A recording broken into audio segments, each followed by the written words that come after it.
डर एक एहसास में आपका स्वागत है। इस चैनल पर आपको सुनने को मिलती हैं डरावनी और सच्ची भूतिया कहानियाँ।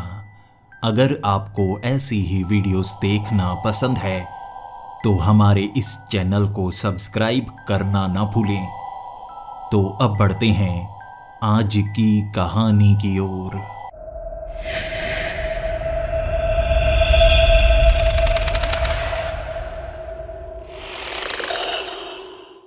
हेलो दोस्तों, मेरा नाम अनुज है और मैं केरल का रहने वाला हूँ।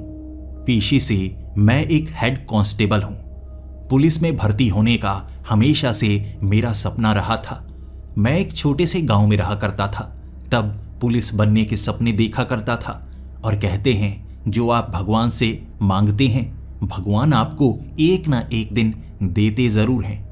पिछले 3 सालों से मैं पुलिस में काम करता रहा हूँ। अब हेड कांस्टेबल बन चुका हूं और इसकी मुझे बहुत ज़्यादा खुशी है। इंस्पेक्टर साहब के साथ जब भी मैं किसी केस को सुलझाने के लिए जाता हूं मेरी आंखें चमक जाती हैं। लेकिन आपको जैसा लगता है पुलिस वालों का काम उतना आसान नहीं होता। ऐसा नहीं है कि हम किसी गांव किसी शहर में पहुंच जाएं और एक चुटकी में हम चोर को या क्रिमिनल को पकड़ लेते हैं। हमें कई बार महीनों का वो वक्त बिताना पड़ता है, सबूत इकट्ठे करने पड़ते हैं, हमारा सर फटने को आ जाता है, ऊपर से सीनियर्स का प्रेशर। कई बार तो ऐसा लगता है बहुत बुरे फंस चुके हैं, लेकिन लोग हम पर भरोसा करते हैं, हम उनका भरोसा कभी तोड़ नहीं सकते। इसीलिए जी जान लगाकर हम कोशिश करते हैं कि हम लोगों के बीच वो डर को ख़त्म कर पाएं। लेकिन सबसे मुश्किल केस को सुलझाना नहीं, केस को समझना होता है। सबसे पहले लोग हमारे पास कंप्लेंट करते हैं, उन्हें किस तरह की परेशानी का सामना करना पड़ रहा है। फिर हमें समझना पड़ता है इसमें सच्चाई भी है या ऐसा तो नहीं छोटी मोटी बात को बड़ा चढ़ाकर बताया जा रहा है। हम उस कंप्लेंट पर अच्छे से नज़र डालते हैं। अगर हमें लगे FIR दर्ज करनी होगी फिर हम FIR दर्ज करते हैं। कई बार छोटी मोटी घटना को ही बहुत ज़्यादा बढ़ाया जाता है, तब हमें सख्ती से उन्हें समझाना पड़ता है। छोटी छोटी बातें लेकर पुलिस स्टेशन में नहीं आना चाहिए। घर के छोटे मोटे झगड़ों को भी अगर वो पुलिस स्टेशन में ले आएंगे तो हम इसी काम में लगे रहेंगे और बड़े बड़े क्रिमिनल हमारी आंखों के सामने से निकल जाएंगे, हम उन्हें पकड़ नहीं पाएंगे। और कई महीनों से मैं देखता आ रहा था एक गांव जो काफी पीछे बना हुआ था, नदियों के बीच, दलदल के बीच। यहाँ कई गांव हैं। केरल इस तरह का इलाका है, जंगली इलाका, कई जंगल दलदलों के बीच बने हुए, और वहाँ पर गांव के कुछ लोग भी रहते हैं। ऐसे ही कुछ गांव से हमें कंप्लेंट्स आ रही थी, उन्हें कोई परेशान कर रहा है, कोई जानवर। उन्होंने कंप्लेंट वन विभाग वालों को भी बताई थी, कार्रवाई नहीं हुई। इसके बाद वो बार बार पुलिस स्टेशन में आकर अपनी वो कंप्लेंट बताते जा रहे थे।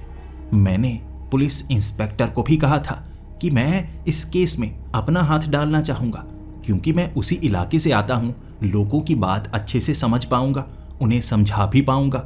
वो बार बार आकर कंप्लेंट किए जा रहे हैं। वहाँ पर कुछ लोगों पर हमला भी हुआ है, कुछ लोगों की जान भी गई है। लेकिन इंस्पेक्टर साहब मुझे कह रहे थे उन्होंने कहानियां ही इतनी अजीब सी सुनाई हैं, उन कहानियों पर यकीन किया ही नहीं जा सकता।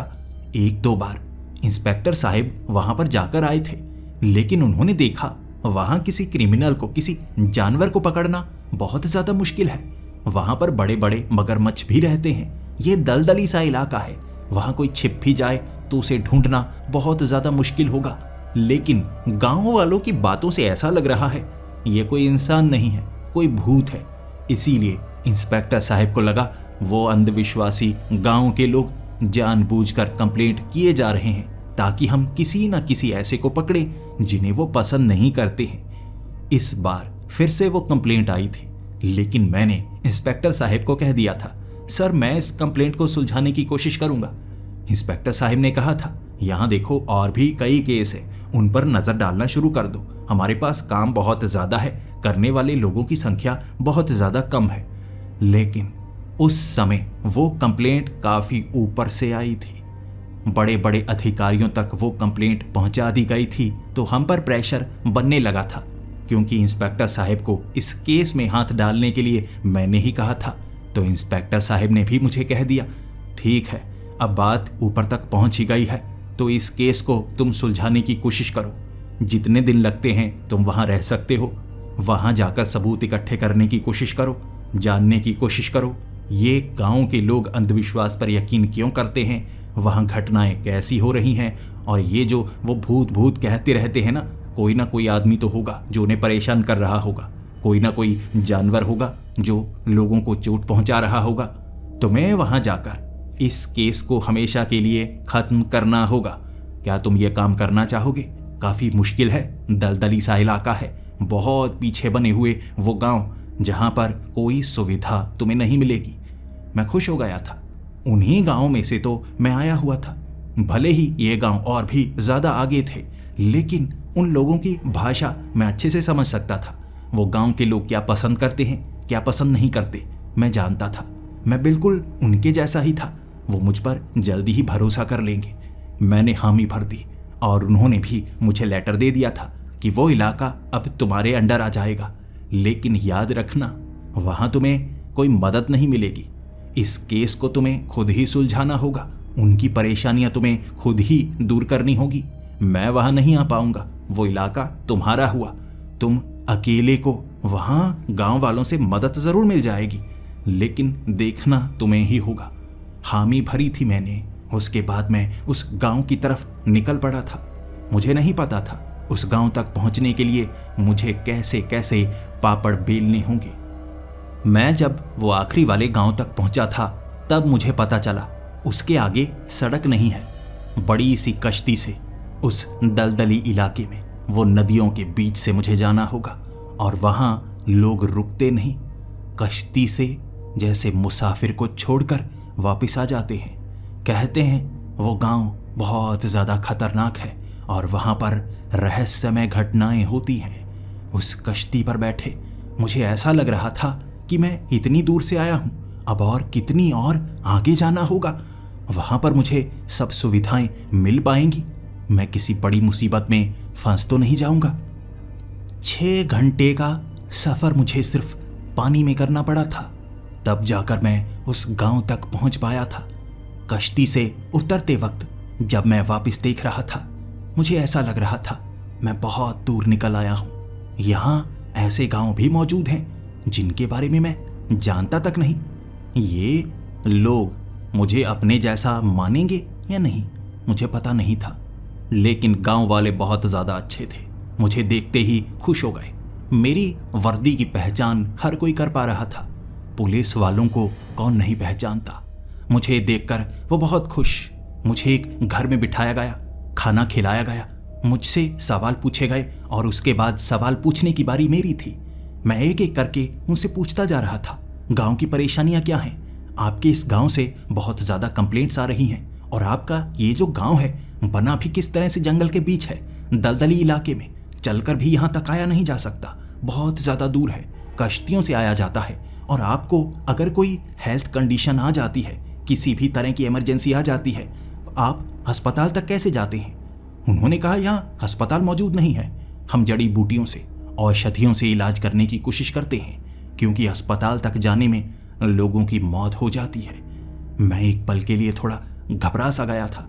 यहाँ ज़्यादा एहतियात बरतने की ज़रूरत पड़ेगी मुझे, ऐसा ना हो मुझे कोई ऐसी बीमारी लग जाए जिसके इलाज के लिए मुझे बहुत दूर जाना पड़े और तब तक मेरी सांसें रुक जाएं। यह सबसे खौफनाक चीज़ थी जो मेरे दिमाग में सबसे पहले आई थी। लेकिन उसके बाद गांव वालों ने जो जो बातें बतानी शुरू की वो उससे भी ज़्यादा खौफनाक थी। गांव वाले बता रहे थे उन्हें बहुत ज़्यादा परेशानी हो रही है। पिछले कुछ समय से कोई उन्हें बहुत ज़्यादा परेशान कर रहा है। पहले यह गांव बड़ा अच्छा हुआ करता था, सब लोग बहुत ज़्यादा खुश थे। यहाँ कई बार जानवरों का हमला होता था। दलदली इलाके में बड़े बड़े मगरमच्छ निकल कर आ जाया करते थे जो बच्चों पर हमला करते थे, लेकिन उनसे निपटने के लिए गांव वालों ने बड़े बड़े जैसे लकड़ी के हिस्से दलदल के बाहरी इलाके में लगा दिए, ताकि पानी में रहने वाले ऐसे जीव इंसानों पर हमला ना कर पाएं। बाकी जानवरों के साथ रहना उन गांव वालों ने सीख लिया था।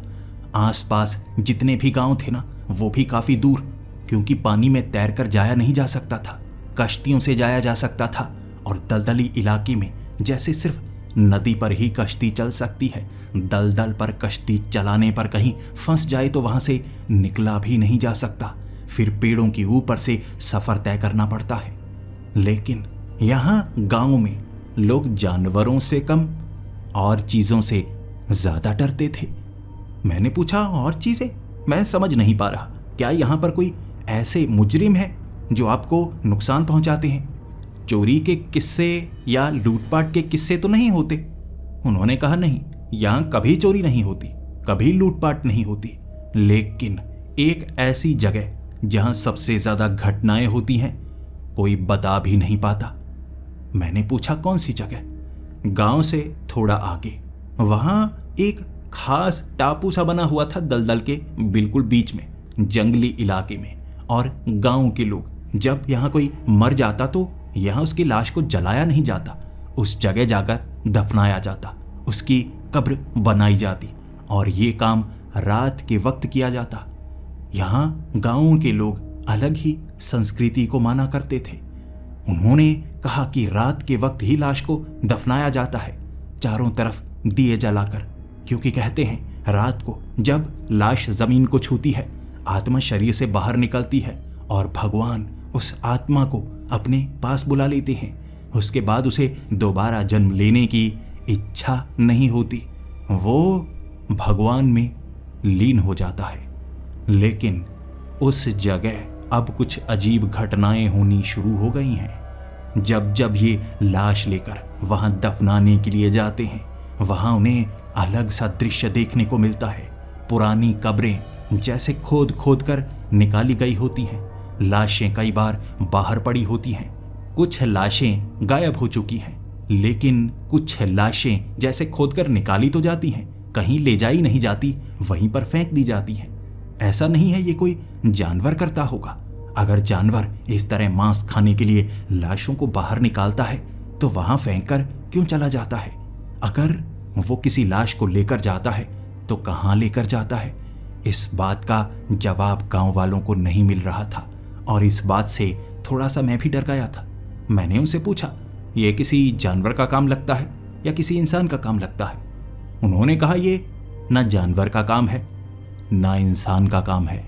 ये बात सुनकर मैं थोड़ा सा हैरान हुआ था। मैंने उनसे कहा, जो इंसान नहीं है, जानवर नहीं है, वो क्या हो सकता है? पंछी, कोई बड़ा सा पंछी? उन्होंने कहा, नहीं, कोई भूत सा है, अजीब सा, जो वहां पर दिखता है। उसका मुकाबला करना भी आसान नहीं।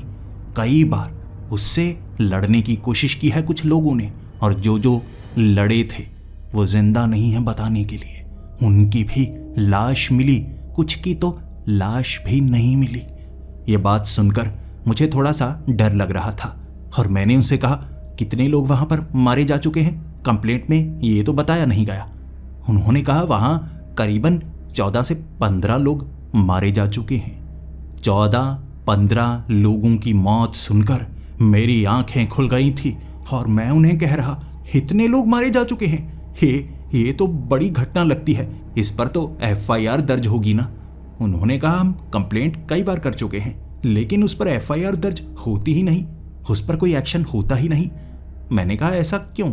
उन्होंने कहा, सिर्फ 2 ही लाशें मिली हैं, 13 लोगों की लाशें ही नहीं मिली। वो कहाँ गए? किस चीज ने उन्हें निगल लिया? कोई जवाब देने वाला नहीं है, लेकिन वहां वो भूत सबको नजर आता था। मैं अब हैरान सा था।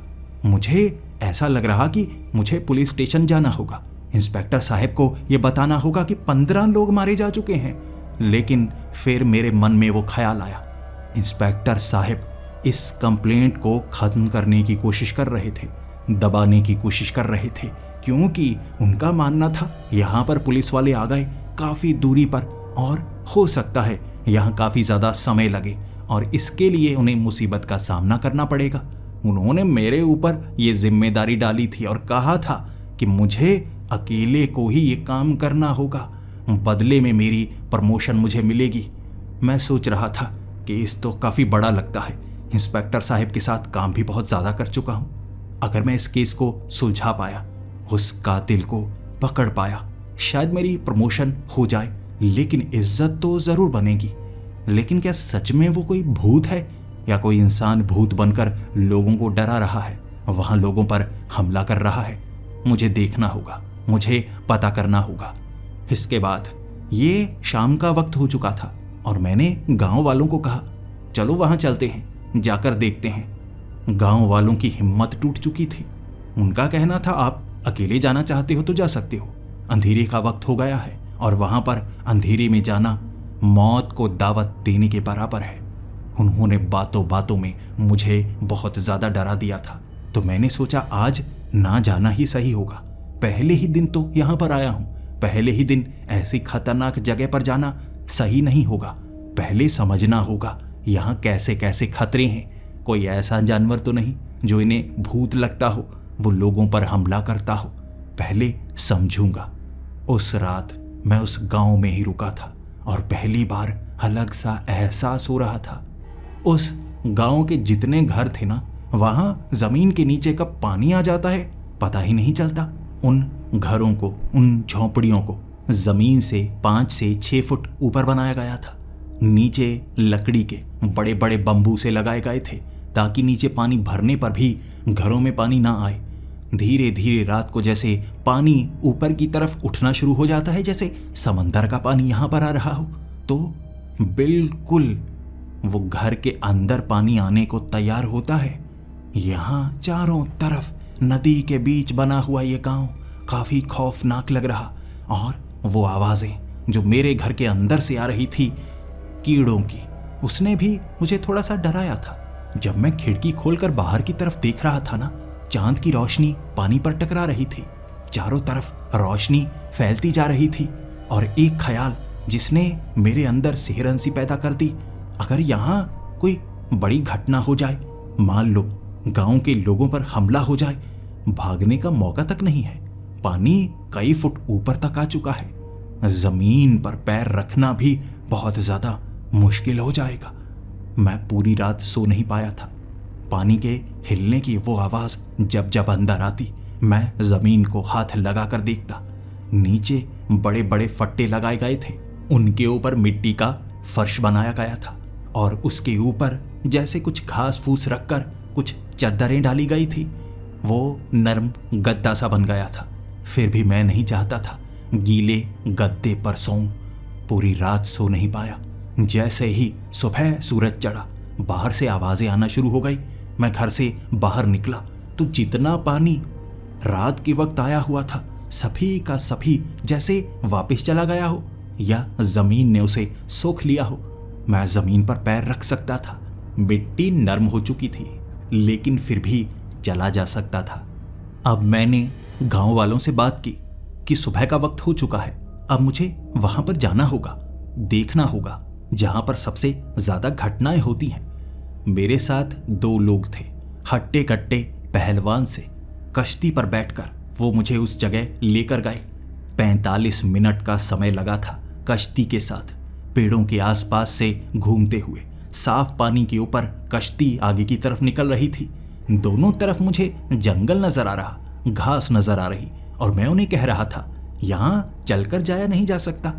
उन्होंने कहा था नहीं, ये घास देखने में मिट्टी जैसी लग रही है, लेकिन जब आप इस पर पैर रखेंगे ना, आपका पैर जमीन में धंसना शुरू हो जाएगा।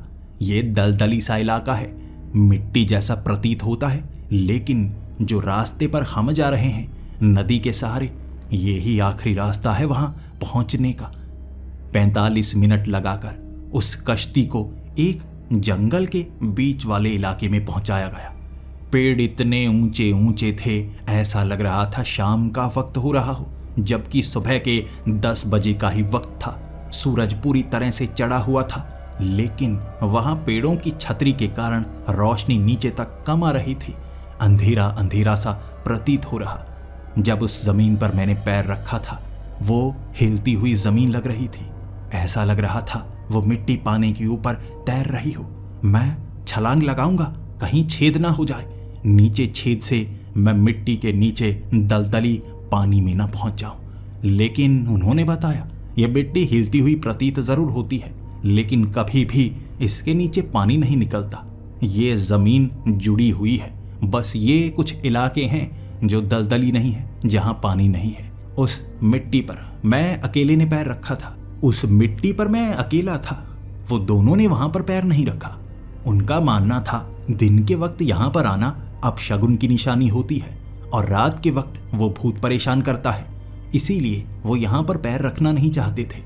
लेकिन मैं इस गांव का नहीं था, मैं उनकी संस्कृति जानता नहीं था, मैं उनके जैसा अंधविश्वास पर यकीन करने वाला नहीं था।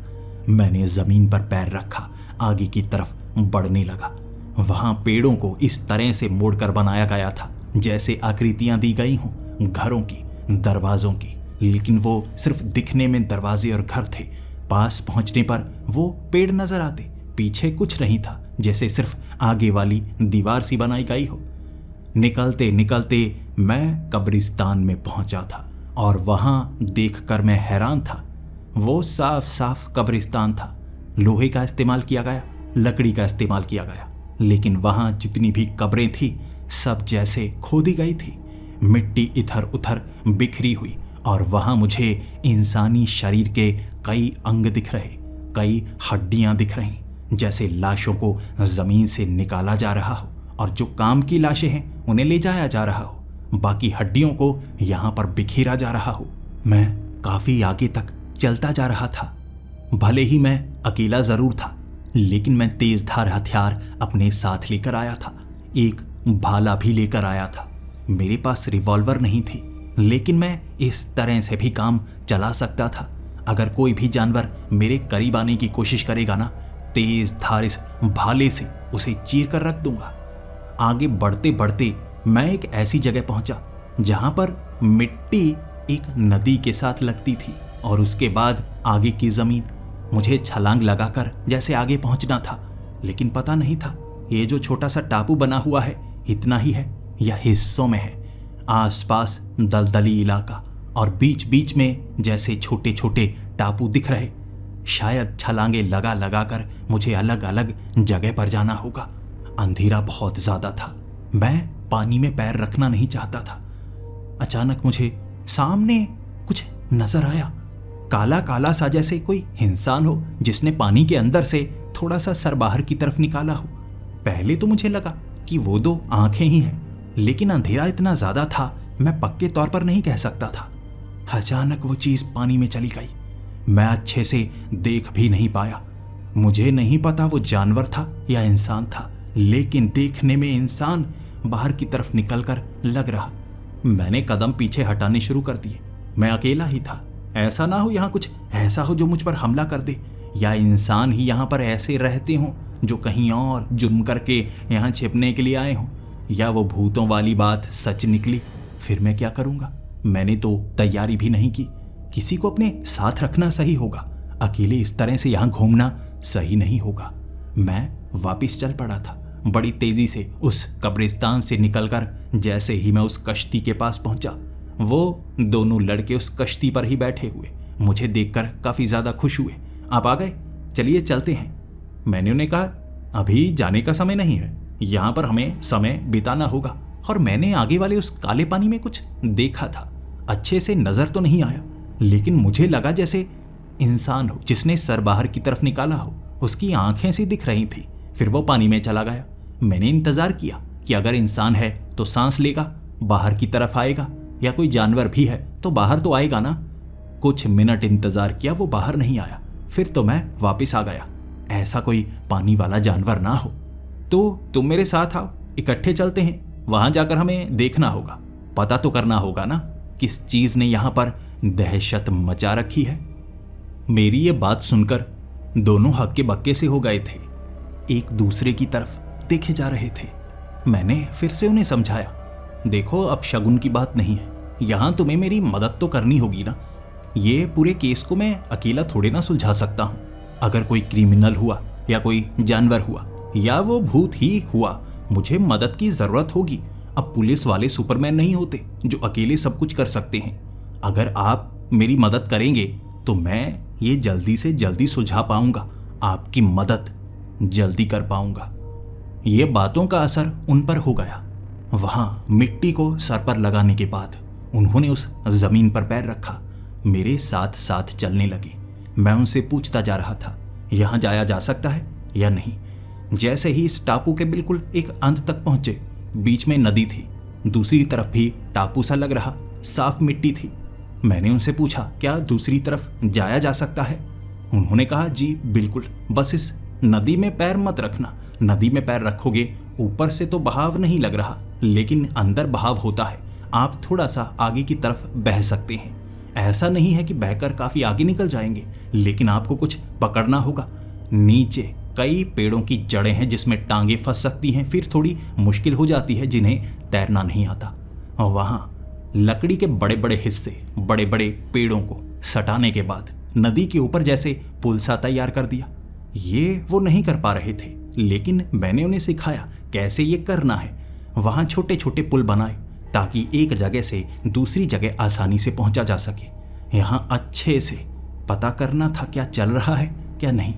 मैंने देखा वो कब्रिस्तान में शरीर के कई अंग पड़े हुए थे, खोद खोद कर निकाले गए, लेकिन आगे वाली जितनी भी जमीन थी वहां फटे हुए कपड़े मिल रहे थे, शरीर के अंग नहीं मिल रहे थे।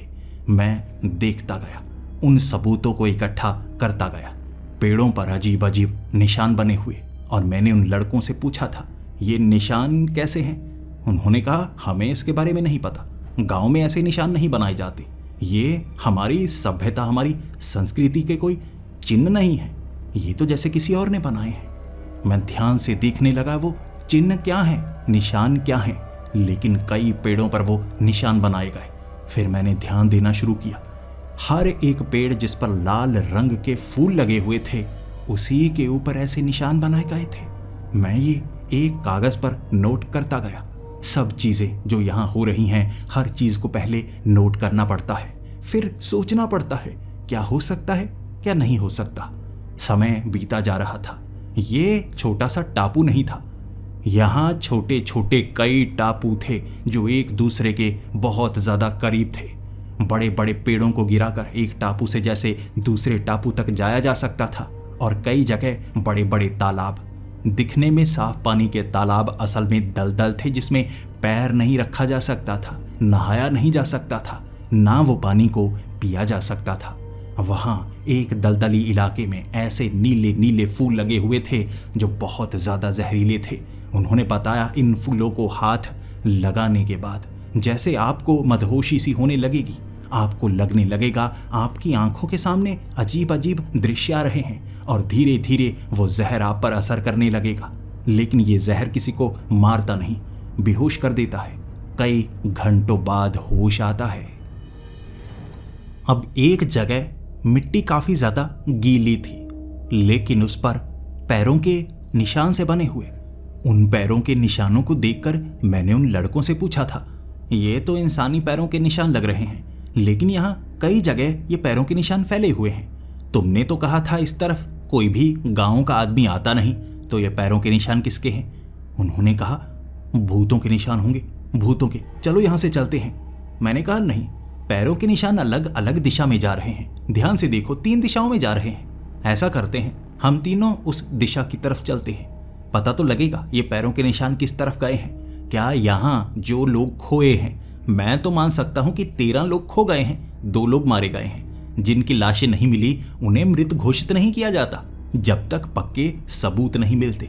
तो ऐसा करो, एक एक हम चलते हैं, अलग अलग दिशा में जाते हैं, पैरों के ये जो निशान है उसका पीछा करने की कोशिश करते हैं, और हमें आगे क्या मिलता है, कैसी जगह मिलती है, वो हम आधे घंटे में दोबारा यहीं पर आएंगे और एक दूसरे को बताएंगे। वो थोड़े से डर रहे थे, अकेले होना नहीं चाहते थे, लेकिन मैंने उन्हें समझाया था, यहाँ दिन के वक्त तो किसी पर हमला नहीं हुआ ना। उन्होंने कहा, कभी नहीं। मैंने कहा, तो अब दिन का वक्त है, डरो मत, आधे घंटे की तो बात है। वो मान गए। वो अलग अलग दिशा में गए थे और मैं सीधे जो पैरों के निशान आगे की तरफ जा रहे उस तरफ चलने लगा। पैरों के निशानों का पीछा करने लगा था मैं। ऐसा लग रहा था बड़े पैरों वाला कोई इंसान नंगे पांव चलता चलता, निशान बनाता बनाता वो घने जंगल के अंदर की तरफ गया है। आगे कोई दलदली इलाका नहीं था। ऐसा लग रहा काफी सख्त मिट्टी है, लेकिन उस पर पैरों के वो जो निशान थे ना, वो काफी आगे तक जाते थे। बहुत दूर तक चला था मैं, लेकिन बीच बीच में ऐसे घुमाव आते कि मेरा सर चकराने लगता। ऐसा लग रहा था जो भी यहाँ पर आया है वो जैसे भटक चुका हो, कभी दाईं तरफ चल पड़ता हो, कभी बाईं तरफ। पैरों के निशान बिल्कुल सीधे में नहीं थे, अलग अलग दिशाओं में। एक पल के लिए मुझे ऐसा भी लगा था, ऐसा ना हो ये पैरों के निशान का पीछा करते करते मैं अपने किसी साथी से ही मिल जाऊं। और एक जगह मुझे लगा ऐसा हो गया। पैरों के निशानों का मैं पीछा कर रहा और सामने आया एक बड़ा सा पेड़। मैंने वो पेड़ों की छतरी के बीच कुछ अंधेरे में देखा, वो आदमी सामने खड़ा। मुझे लगा ये तो मेरा साथी है, वो लड़का होगा ना, घूमते हुए यहाँ आ गया। मैंने मुस्कुराते हुए कहा, पैरों के निशान यहाँ तक ले आए? उसने कोई जवाब नहीं दिया, काफी दूर था। मुझे पता नहीं था ये मेरा वो साथी ही है या कोई और है। लेकिन एक बार जब जवाब नहीं मिला, मैंने दूसरी बार सवाल पूछा, क्या हुआ? इधर आओ, क्या पैरों के निशान इस तरफ जा रहे हैं या आगे की तरफ जा रहे हैं, या तुम्हें कुछ मिला है? उसने कोई जवाब नहीं दिया, लेकिन मैं धीरे धीरे कदम बढ़ाता हुआ उसकी तरफ जाता हुआ उसके काफी करीब पहुंचा। अचानक वो डरकर जैसे पेड़ के पीछे हो गया हो। मुझे लगा ये क्या हुआ? जैसे ही मैं पेड़ के पीछे देखने के लिए गया, मैंने ध्यान दिया ही नहीं था ये मेरा साथी है या नहीं। अंधेरे में पता नहीं चल रहा, परछाई सी काले रंग की बन रही थी। पेड़ के पीछे कोई नहीं और अचानक पीछे से आवाज आई, सर सर। वो दोनों लड़के इकट्ठे थे, पीछे से आवाज लगा रहे और कह रहे, सर यहाँ कुछ है, हमें कुछ दिखा। पहले हमें लगा कि आप तो नहीं, लेकिन हमें डर लग रहा है सर, चलो सर चलते हैं। मैंने पीछे मुड़कर उनकी तरफ देखा और मैं भी घबरा गया। वो दोनों लड़के पीछे हैं, तो जो पेड़ के पीछे भागा था, छिपा था, वो कौन था? मैं डर गया। मेरी हिम्मत नहीं हुई उन पेड़ों के पीछे जाकर देखने की। वो लड़के कहते जा रहे थे, सर चलो, हमें डर लग रहा है, सर चलो, समय बीता जा रहा है। उनकी बात मुझे माननी पड़ी। मैं अमूमन इतना ज़्यादा डरता नहीं, लेकिन मुझे एक पल के लिए महसूस नहीं हुआ कि मैं अगर डर गया तो कायर सा बन जाऊंगा। मैं बस पीछे चल पड़ा। वो निकलने लगे, मैं साथ साथ चलता गया। उस पेड़ के पीछे कुछ आवाज़ें आई थी किसी के चलने की, लेकिन हिम्मत नहीं हुई वहां देखने की। उन लड़कों के साथ कश्ती पर बैठकर, वक्त दोपहर का होगा, उन्हें भूख लगी हुई थी, इसीलिए हम कश्ती से वहां निकले और गांव में पहुंच गए। गांव में पहुंचकर वो जैसे बहुत ज़्यादा घबराए हुए। उन्होंने गांव वालों को पूरी घटना के बारे में बताया, वो कहाँ कहाँ तक गए और कैसे वो अकेले अकेले भी गए थे। गांव वाले कुछ गुस्सा थे मुझ पर, लेकिन मैंने भी उन्हें समझाया, मैं अकेला ऐसी चीज़ को इतनी आसानी से समझ नहीं सकता, आपकी मदद की ज़रूरत तो होगी। फिर गांव वाले भी समझे और मैंने उन लड़कों की पूरी बात भी सुनी। अकेले अकेले ही थे, लेकिन वहाँ उन्हें आवाज़ें सुनाई देने लगी। उन्हें लगने लगा कोई आसपास चल रहा है। पहले उन्हें भी लगा हम में से ही कोई होगा, लेकिन पूरी तरह से काला काला। एक तो अंधेरा था, पहचान में नहीं आ रहा, लेकिन एक लड़के ने अपने साथी को दाईं तरफ देखा था और वो काली सी परछाई तो बाईं तरफ थी। उन्हें तब लगा ये कोई और है, हो सकता है ये वही भूत है जो यहाँ पर नजर आता है। दोनों ने एक दूसरे से बात की, वो डर गए और उसके बाद मेरे पास आए थे और मैंने उन्हें बताया मुझे आगे कोई नजर आया था और तुम दोनों तो पीछे थे। ये बात सुनकर वो दोनों डर गए और कहने लगे, सर अच्छा हुआ आप आगे नहीं गए। यहाँ जो भी उस भूत का पीछा करता है ना, वो अंधेरे में ले जाने की कोशिश करता है और जहाँ पर कहते हैं वो ले जाता है, कोई वापस नहीं आ पाता। मैंने इतनी बातें पता कर ली थी। अब मुझे लगा ये बातों को मुझे पुलिस इंस्पेक्टर को बताना चाहिए। तो वो शाम के वक्त ही मैं उस गांव से निकला था। लंबा सफ़र तय करने के बाद अगले दिन मैं पुलिस स्टेशन पहुंच गया। इंस्पेक्टर साहब को ये पूरी की पूरी बात के बारे में बताया था और मैंने ये भी कहा था वहाँ कुछ ऐसा नज़र आया था जो बड़ा डरावना सा लग रहा था, जैसे वो पानी के अंदर सांस ले पाता हो। इंस्पेक्टर साहब ने मुझे इतनी ज़्यादा बातें सुना दी कि मैं अंदर से टूटने लगा था। उनका कहना था तुम भी उनकी बातों में आ गए, अंधविश्वास पर यकीन करने लगे। कानून अंधविश्वास को नहीं मानता। अगर तुम्हें वो केस छोड़ना हो तुम छोड़ सकते हो, लेकिन उसके बदले में हो सकता है तुम्हारी ट्रांसफर हो जाए, और प्रमोशन तो होगा नहीं क्योंकि तुमने तो कुछ किया नहीं, डर कर तो तुम आ गए। अब इंस्पेक्टर साहब ने इतनी बातें मुझे बता दी, ये भी कह दिया कि मुझे मदद मिलने वाली नहीं, लेकिन मैं वहां पर जितना समय बिताना चाहता हूं वो बिता सकता हूं। काम खत्म करके वो गांव वालों को समझा कर ही मुझे वापस आना होगा। तो वो दिन वापस आने में लग गया। जब मैं गांव पहुंचा, गांव वालों की आंखों में मुझे ऐसा लग रहा था जैसे उम्मीद हो, लेकिन मेरी बातें सुनकर उनकी उम्मीदें टूटी जा रही थी। वो कह रहे पुलिस वाले यहाँ पर नहीं आएंगे, आप अकेले को दोबारा भेज दिया। मैंने कहा मैं उनको समझाने की कोशिश कर रहा था, वो अंधविश्वास पर यकीन नहीं करते।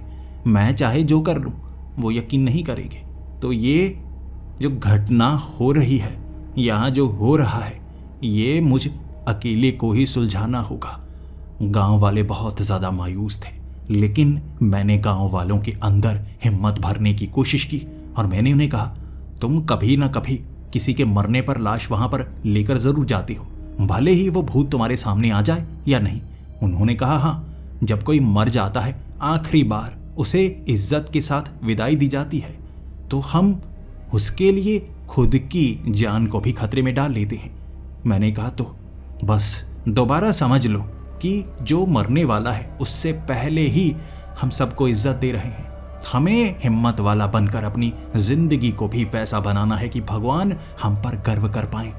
हिम्मत भरता गया मैं और उनमें जोश भर गया था। मैंने तैयार कर लिए 10 ऐसे लोग जो मेरे साथ रात को वहां पर जा सकते थे, जो अपनी जिंदगी निछावर कर सकते थे आखिरकार उस भूत को जो उन्हें लग रहा है, जबकि मुझे लग रहा है कोई ना कोई इंसान है, किसी ना किसी टेक्निक का इस्तेमाल कर रहा है। हो सकता है एक हो सकता है एक से ज़्यादा हो, लेकिन इस बार ज़्यादा लोगों की भीड़ होगी तो हम आसानी से उसे पकड़ पाएंगे। रात के वक्त वहां पर हम पहुंचे थे और रात को सब थर थर कांप रहे। बार बार उनके अंदर का डर मैं खत्म करता जा रहा था। लाइट्स अपने साथ लेकर गए थे, वहां कई जगह हमने लाइट्स लगा दी थी, हाथ में टॉर्च, वो भी वाटर प्रूफ वाली, ताकि इस पानी में खराब ना हो जाए। वहां उस इलाके को हमने घेर रखा था। कहते हैं यहां पर नजर आता है वो अजीब सा भूत, जिन्होंने देखा वो मारे गए और बाकी जो झलक देख पाए वो बचे। मैं बस उसे पकड़ना चाहता था, जानना चाहता था। 10 के 10 लोग, मैंने साफ साफ उन्हें कहा था कोई अकेला अकेला नहीं जाएगा, रात को यहाँ खतरा है, सब एक साथ रहेंगे और जहां जाएंगे इकट्ठे जाएंगे। अब हमें उस जगह जाना होगा जहां मैं और मेरे 2 साथियों ने वैसे किसी आदमी को देखा था, परछाई सी। लाइट में साफ साफ देखने की कोशिश करेंगे। पूरी की पूरी भीड़, वो 10 लोगों की और मैं 11वां, वहां पर पहुंचे थे। पानी में कुछ आवाजें आ रही। रात को जो पानी के टिड्डे होते हैं, पेड़ों के ऊपर के पंछी, हर एक चीज जैसे आवाज कर रही और हमें परेशान कर रही, जैसे वो जंगल हमारे विपरीत कार्य कर रहा हो। वो जंगल ही ना चाहता हो, कुदरत ही ना चाहती हो कि हम उस राज को जान पाएं। मुझे ऐसे अपशगुन की निशानी आंखों के सामने नजर आ रही। मरे हुए वो जानवर, वो कई कौवे जिनके पंख आसपास बिखरे हुए थे। ऐसा लग रहा था सुबह जो कल हम आए थे और आज बहुत ज्यादा चीजें बदल चुकी हों। पूरी की पूरी भीड़ आगे उस जगह पहुंच गई थी। हमें महसूस हुआ हमारे सिवा भी यहाँ पर कुछ और मौजूद है। कोई जानवर भी हो सकता है, पानी में कोई मगरमच्छ भी हो सकता है, या हो सकता है कोई इंसान यहाँ पर मौजूद हो। सब डरे हुए थे और मैं उनके आगे आगे। जैसे ही उस पेड़ के पास हम पहुंचे, पेड़ के पास दिख रही वो परछाई सबको डराने के लिए काफी थी, लेकिन हमारे पास जो टॉर्च थी, कुछ लोग दाईं तरफ गए, कुछ बाईं तरफ। एक साथ जब वो टॉर्च की रोशनी उस तरफ पड़ी, वो परछाई नहीं, हमें साफ साफ नजर आया था। वो क्या चीज थी?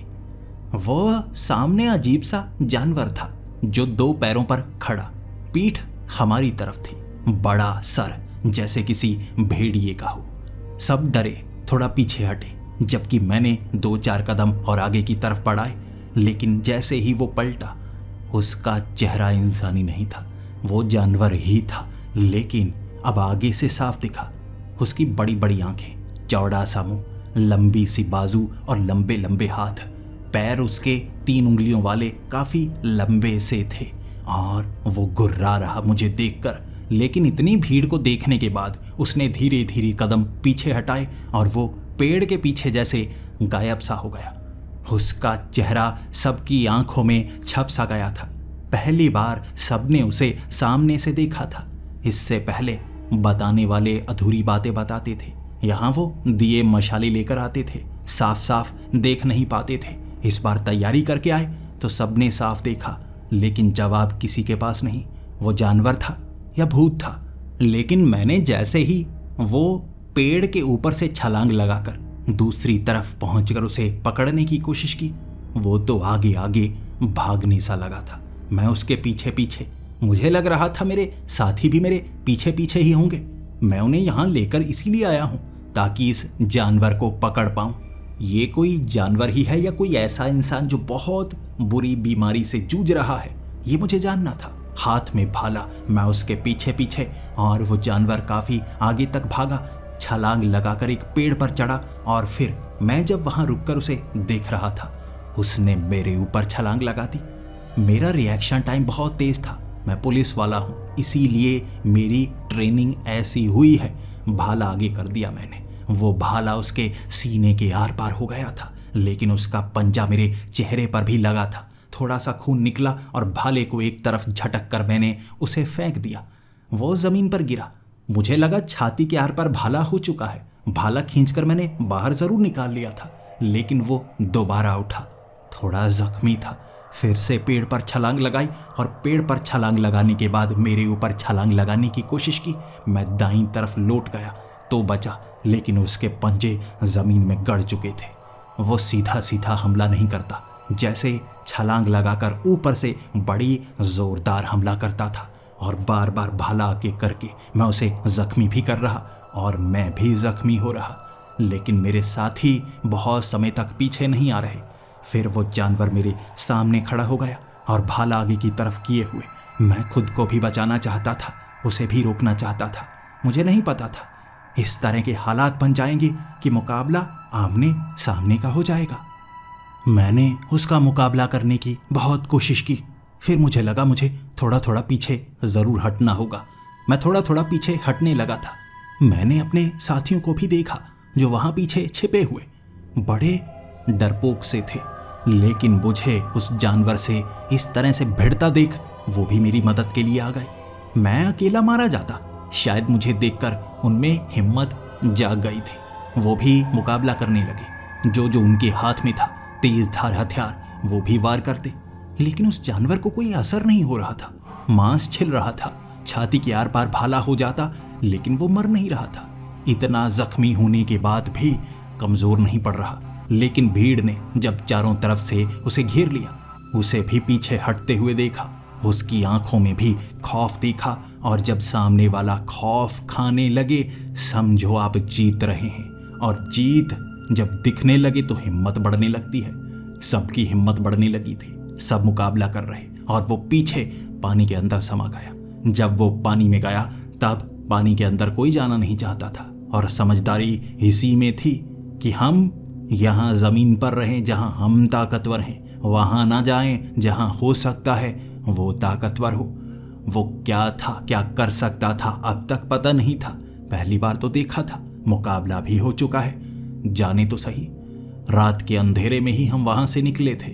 ना तो वो जीत पाया था, सच कहें तो ना हम जीत पाए थे। लेकिन गांव में पहुंचकर मैं बहुत ज्यादा जख्मी था। मरहम पट्टी मेरी भी हुई थी और गांव वाले इकट्ठा होकर कह रहे वो भूत नहीं था, जानवर था। जैसे ऐसा जानवर जिसे मारा ना जा सकता हो। लेकिन वो क्या हो सकता है?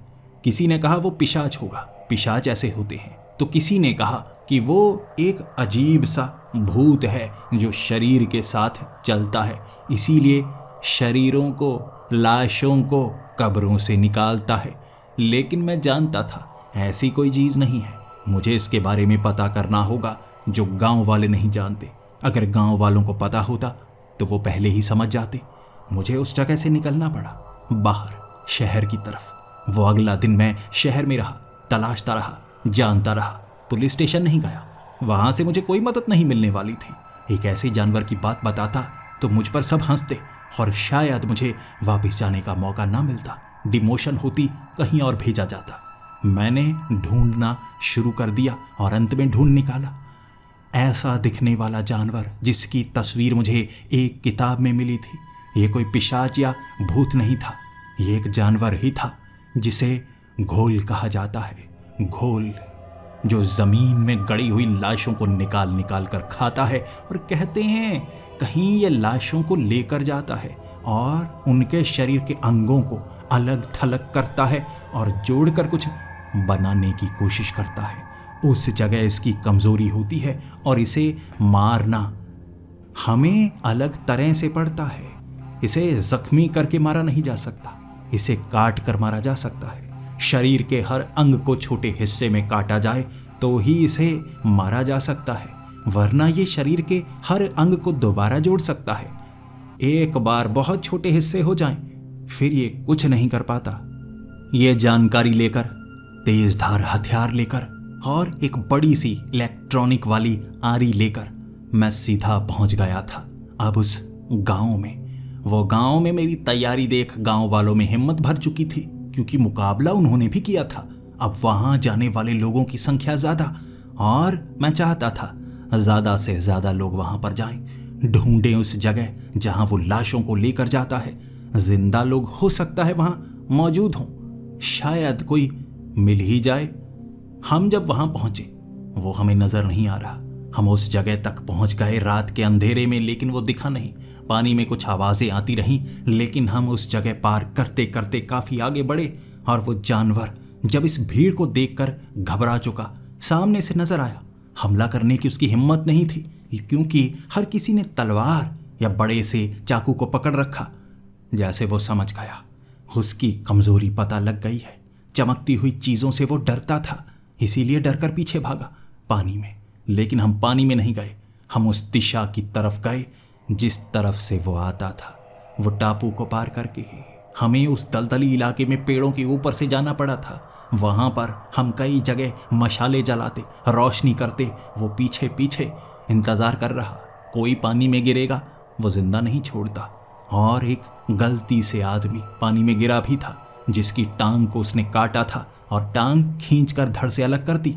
उस आदमी को तो हमने किसी तरह बचा लिया, उसे वापस भेज दिया, लेकिन हम उस दिशा में बढ़ते रहे जहां से वो डर रहा। एक ऐसी जगह, एक छोटा हिस्सा पेड़ों से घिरा हुआ, ऊपर से रोशनी नीचे आ नहीं रही। वो टॉर्च की रोशनी से हर तरफ जैसे दिखने लगा, और वहां हमने जो देखा हम बयां नहीं कर पा रहे। हमारी आंखें यकीन नहीं कर पा रही। ऐसा सच हो सकता है? कोई नहीं मान रहा था। ये भ्रम तो नहीं? क्या है ये जगह? बड़े बड़े पेड़ों पर टंगे हुए शरीर के अंग, और एक जगह हमने देखे बंधे हुए लोग मर चुके थे, भूखे प्यासे। जो लोग गायब हुए थे उन्हें वो मारता नहीं था, यहां लाकर बांध देता था। भूख प्यास से वो मर गए होंगे। लाशें टंगी थी और बाकी शरीर के अंग कटे हुए जो उसने जमीन से निकाले थे। उसे खास अंग चाहिए थे, वो यहाँ इकट्ठा करता था। यहाँ अंग ही अंग, चारों तरफ मौत की वो बदबू फैली हुई जो सिहरन पैदा करती थी। रीढ़ की हड्डी के अंदर वो ठंडक को निकालते हुए दिमाग को बिल्कुल सन्न कर देती थी। ऐसी खामोशी, चारों तरफ कीड़ों की आवाजें तक नहीं आ रही। इंसानों की लाशों में वो नकारात्मक शक्ति होती है जो हर तरफ फैल जाती है। मैं महसूस कर पा रहा था यहाँ कितनी खौफनाक मौतें हुई होंगी। दरिंदगी की हद तक पहुंचाया गया होगा उन लोगों को जो बचने की कोशिश तो कर रहे होंगे, लेकिन उसने बचने का कोई मौका नहीं दिया था। वहां हमने मशालों को फेंक कर उस इलाके को आग लगानी शुरू कर दी। लाशें जलने लगी थी, शरीर के अंग जलने लगे थे, पेड़ जलने लगे थे, क्योंकि वो टापू था। आग एक टापू से दूसरे टापू तक नहीं जाती। पूरा जंगल नहीं जलता, वो इलाका ही जलता। जैसे जैसे इलाका जलने लगा, वो घोल पानी से बाहर आकर हमला करने की कोशिश कर रहा। जो पेड़ों को जला रहा वो हमला करता और हम भी तैयार। तेज धार हथियार से जब मुझ पर उसने हमला किया, मैंने वो इलेक्ट्रिक आरी से जैसे उसके एक कंधे को ही काट डाला। बाजू कटकर नीचे गिरी थी। वो भागा और एक ने तलवार से उसकी एक टांग काटी। उसके बाद जैसे ही वो पानी में छलांग लगाने वाला था, 2 लोगों ने उसे पकड़कर पीछे फेंक दिया। फिर बचना मुश्किल था। तलवारों के वार, भालों के वार। वहां आरी से काटा जा रहा, उसके अंगों को काटा गया। वो दर्द से नहीं चिल्लाया, बचने की कोशिश कर रहा। सबको पता था ऐसे घोल का एक अंग भी बच गया, वो फिर से बनना शुरू हो जाएगा। ये शरीर के अंग कहीं से खोद निकालेगा, जोड़ जोड़ कर खुद को जिंदा कर लेगा। मारना होगा इसे पूरी तरह से। काट काट कर छोटे छोटे हिस्से बना दिए थे जो हिल भी नहीं सकते थे। उसे भी वहीं पर जलाया हमने। शरीर के किसी अंग को भी छोड़ा नहीं था, हर अंग जला दिया था। घोल का अंत हो गया था और गांव वाले भी पूरी तरह से शांत। पूरी रात हमने वहां पर बिताई थी, पूरी रात। और जब सुबह हुई, शांति का एहसास, जैसे मुसीबत का अंत हो गया हो, जैसे एक बड़ी नकारात्मक ऊर्जा की समाप्ति की ओर हम निकल पड़े हों। और हमने वहां से चलकर कश्ती के सहारे वापसी का वो रास्ता चुना। गांव पहुंचकर सबने मेरा धन्यवाद किया था और मैंने भी खुशी खुशी उनसे वो हस्ताक्षर लिए थे कि यहाँ की कंप्लेंट खत्म हो चुकी है। खुशी खुशी उन्होंने वो हस्ताक्षर भी दिए थे। मैं वो कागज़, वो पन्ना लेकर पुलिस स्टेशन पहुंचा और सब खुश थे। सब जैसे मुझे सांत्वना भी दे रहे, कोई बात नहीं, एक दिन एक बड़ा केस भी तुम्हारे हाथ लगेगा, अच्छी प्रमोशन तुम्हारी भी होगी। तब तक ऐसे छोटे मोटे केस तुम सुलझा सकते हो। अब हेड कांस्टेबल को बड़े केस नहीं मिलते ना। ये बातें सुनकर मैं अंदर ही अंदर सोचे जा रहा था। इन्हें पता भी नहीं वहां क्या चल रहा था। कितने भयानक दृश्य थे, मैं बताता भी वो यकीन नहीं करते। लेकिन अब मैं इसी पुलिस स्टेशन में रहने वाला था। मेरी सोच भी कुछ बदल गई थी। वो छोटे छोटे गांव में छोटी छोटी घटनाएं होती होंगी। कहते हैं बड़े बड़े शहरों में बड़ी बड़ी घटनाएं होती रहती हैं, लेकिन छोटे गांव में छोटी घटनाएं, यह सच नहीं है। छोटे छोटे गांव में कई बार बहुत बड़ी बड़ी घटनाएं होती हैं जो सोच से परे होती हैं। मैं वैसे छोटे गांव में अब जाना नहीं चाहता था। वहां जैसे बड़ी बुरी यादें थी मेरी, लेकिन वहां से फिर से कंप्लेंट्स आने लगी थी। छोटी मोटी घटनाएं होती रहती। कुछ लोग गायब हो रहे थे। कई जगह पर जैसे लोगों को परेशान किया जा रहा था अनजान छोटे छोटे जानवरों द्वारा। मैंने उस तरफ ध्यान नहीं दिया। इंस्पेक्टर साहब मुझे और बड़े बड़े केस दे रहे थे। लेकिन 3 महीने बाद अचानक वो किताब, घोल से जुड़ी हुई वो किताब जो मैं पढ़कर वहां पर गया था उसे मारने के लिए, दोबारा खोली थी मैंने। अंतिम कुछ हिस्से जो मैंने पहले पढ़े नहीं थे उन्हें पढ़ना शुरू किया। मेरे रोंगटे खड़े हो गए। मैं ये पहले पढ़ क्यों नहीं पाया? मुझे ये पहले जानना चाहिए था। उनके अंतिम पन्नों पर बताया गया था घोल कैसे बनते हैं। घोल एक दूसरे को बना सकते हैं। ये पैदा नहीं होते, ये बनाए जाते हैं। एक घोल दूसरे घोल को बनाता है, लाशों को खाता है, अंगों को जमा करता है, अंगों को जोड़ता है, उनमें घोल को जिंदगी देता है। कहते हैं एक घोल को उसके द्वारा बनाए गए बाकी घोल के साथ ही मारना चाहिए, क्योंकि बाकी बचकर ताकतवर हो जाते हैं, दोबारा उसे जिंदा कर देते हैं और इकट्ठे हमला करते हैं। मैं डर गया था। क्या सच में वो घोल वहां लाशों को सिर्फ इकट्ठा नहीं कर रहा था और घोल बना रहा था? और क्या वहां जो दोबारा हमले शुरू हुए हैं उसके द्वारा बनाए गए घोल और ताकतवर होते जा रहे हैं और क्या उसे दोबारा जिंदा कर देंगे? ये बात सोचकर आज भी डरता हूं। मैं सोच रहा हूं वहां वापस जाऊं या ना जाऊं। क्या वो तैयारी करके तो नहीं बैठे होंगे, इंतजार तो नहीं कर रहे होंगे मेरा? मैं दोबारा वहां आऊंगा और इस बार जिंदा नहीं बच पाऊंगा।